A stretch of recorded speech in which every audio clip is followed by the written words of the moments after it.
ঠিক আছে, তবে এসো আমার সাথে। আমি এখন একটা বিশেষ কাজে যাচ্ছি। আচ্ছা, তবে চলুন।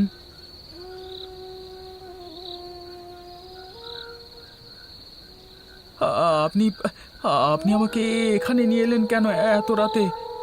এটা তো একটা শ্মশান। সাবধান, তুমি এখন যেটা দেখবে সেটা কিন্তু তোমার মধ্যেই রাখবে। এই গোপনীয় কথা যেন তুমি আর আমি বাদে কেউ জানতে না পারে। ঠিক আছে। কই রে মা, তোর জন্য খাবার নিয়ে এসেছি, আয় খেয়ে যা।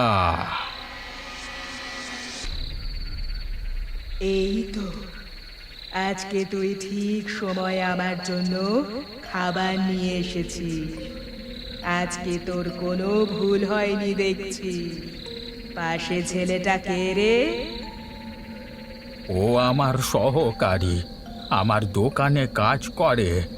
ওই আমাকে সময় মতো তোর খাবারের কথা মনে করিয়ে দিয়েছে।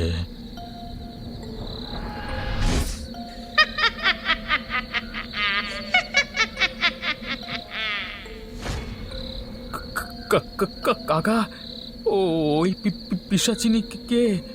আর ওকে আপনি কি কি খাওয়ালেন? হ্যাঁ, ও আমার মৃতা মেয়ে।